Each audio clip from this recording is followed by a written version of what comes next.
The story of Barclays begins in late 17th century London, when two Quaker goldsmiths, John Freame and Thomas Gould, set up shop on Lombard Street in 1690. They took deposits and paid out gold on demand.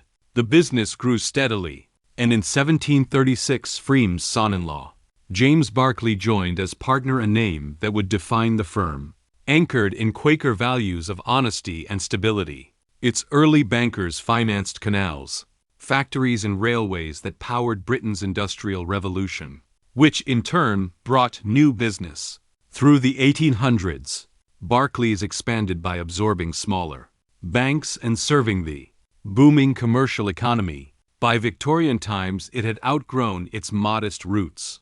In 1896, 12 private banks merged to form Barclays and Company. The deal made Barclays one of England's largest banks, holding roughly a quarter of all private deposits. Over the following decades, it built a nationwide branch network and entered nearly every line of British banking. As the British Empire reached its height, Barclays followed clients abroad. In 1925, it merged the Colonial Bank, the National Bank of South Africa, and the Anglo-Egyptian Bank into Barclays Bank Dominion, Colonial and overseas. The enlarged group now had hundreds of branches across Asia, Africa, and the Caribbean. For decades, it was the only British bank to combine domestic strength with such a global network. Barclays also became known as a pioneer in banking technology. In 1966, it launched the UK's first consumer credit card, Barclaycard, and in 1967, installed the world's first cash dispensing ATM at Enfield. These advances let customers access money round the clock and pay by card years before most rivals. By the late 1960s, Barclays had merged with Martin's Bank and entered the U.S. retail market in California and New York, cementing its international presence.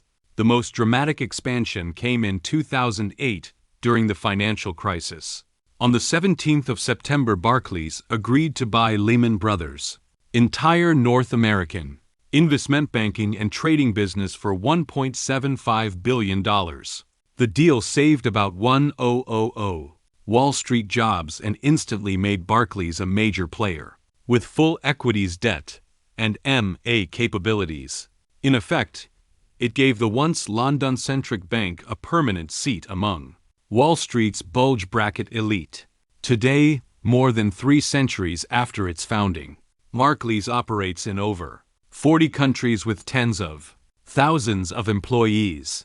In retail and investment banking, with assets of around £1 trillion and a place in the FTSE 100.